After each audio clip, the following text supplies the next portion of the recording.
Because he knew quite properly that an impeachment of a president is an undoing of a national election. And one of the reasons we all feel so angry about what they are doing is that they are ripping from us, they are ripping asunder our votes. They are telling us that our votes don't count and that the election must be set aside. They are driven by hatred. They hate Bill and Hillary Clinton so much they will stop at nothing to bring him down.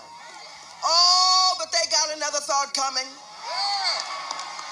They thought that Bill Clinton was just going to fold up his tent and go home.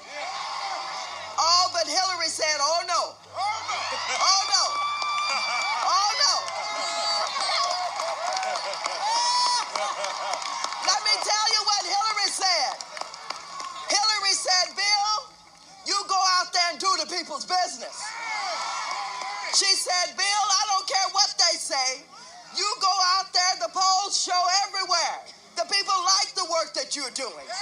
You go on out there and do the people's work, and I'll take care of you later.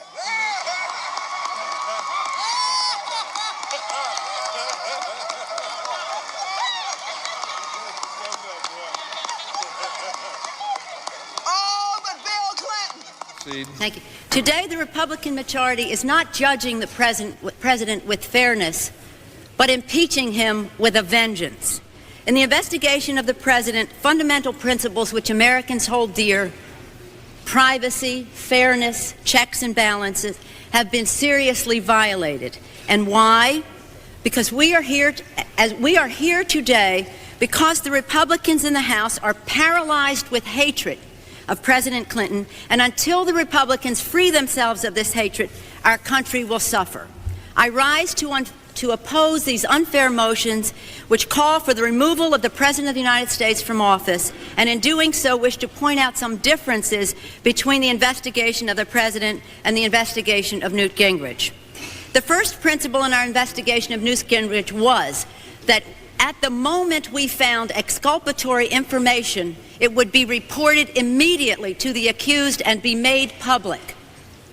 The independent counsel knew that the president was exonerated when Travelgate, Whitewater, and Filegate, and he held that information until the hearing, indeed until after the election.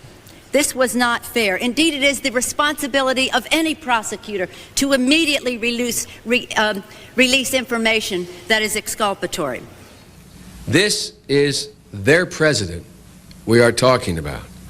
The President of the United States does not serve at the pleasure of the legislature, does not serve at the pleasure of Joe Biden, does not serve at the pleasure of Henry Hyde, does not serve at the pleasure of the Congress, as a prime minister does in a parliamentary system. He is elected directly by the people of the United States of America. And the election of a president is the only nationwide vote the American people will ever cast. And that's a big deal. The American people don't think that they have made a mistake by electing Bill Clinton, and we in Congress had better be very careful before we upset their decision and make darn sure that we are able to convince them, if we decide to upset their decision, that our decision to impeach him was based upon principle and not politics.